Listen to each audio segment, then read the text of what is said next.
Assalamualaikum warahmatullahi wabarakatuh. Halo semuanya, perkenalkan nama saya Regi Gunawan, dan pada kesempatan kali ini saya akan membahas tentang analisis manajemen perubahan pada PT Telkom Indonesia Persero Tbk, dengan fokus pada bagaimana perusahaan ini melaksanakan akan strategi perubahan menuju era digital. Yang pertama, mari kita lihat dulu strategi perubahan yang dilakukan Telkom. Telkom menerapkan strategi kombinasi ekonomi dan pengembangan. Secara ekonomi, Telkom mulai beralih dari layanan telepon kabel yang tradisional menuju bisnis digital seperti layanan data, cloud, computing, big data, dan platform digital lainnya.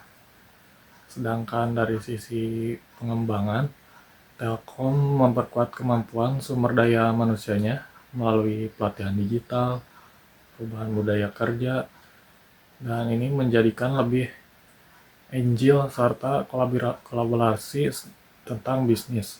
Kalau kita lihat dari teori Plancheng menurut Bullock dan Batten, Telkom menjalani proses perubahan dalam 4 tahap.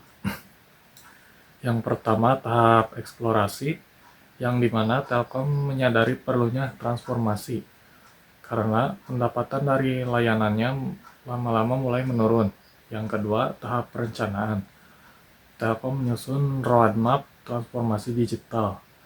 Tiga, tahap tindakan. Implementasi dilakukan lewat restrukturasi organisasi dan penerapan teknologi baru.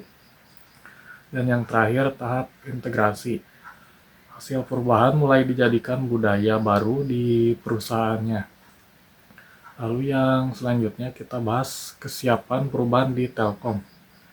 Kita lihat dari 3 indikator. Yang pertama yaitu kebutuhan akan perubahan, kepemimpinan, dan perencanaan. Semuanya cukup kuat. Kebutuhan untuk berubah jelas terlihat karena dunia digital berkembang dengan cepat. Dan Telkom harus beradaptasi agar tetap relevan.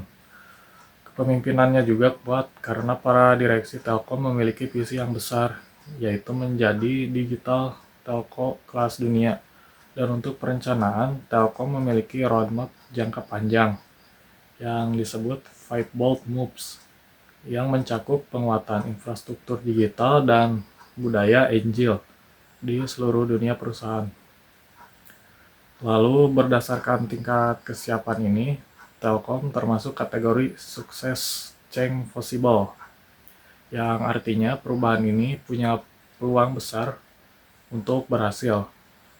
Langkah-langkah yang diambil pun cukup strategis, mulai dari membangun kesadaran di antara karyawan tentang pentingnya digitalisasi, membentuk budaya kerja yang kolaboratif, serta membentuk tim khusus perubahan di setiap divisi, dan memberikan pelatihan digital, hingga melakukan evaluasi rutin agar transformasi berjalan sesuai arah yang diinginkan.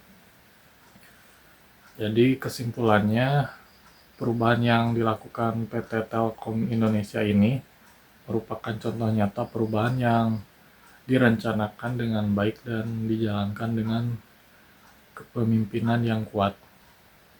Strategi kombinasi ekonomi dan pengembangan membuat Telkom mampu beradaptasi di era digital dan terus tumbuh sebagai perusahaan telekomunikasi yang modern, efisien, dan inovatif. Mungkin cukup sekian pembahasan dari saya. Mohon maaf bila ada salah kata. Assalamualaikum warahmatullahi wabarakatuh.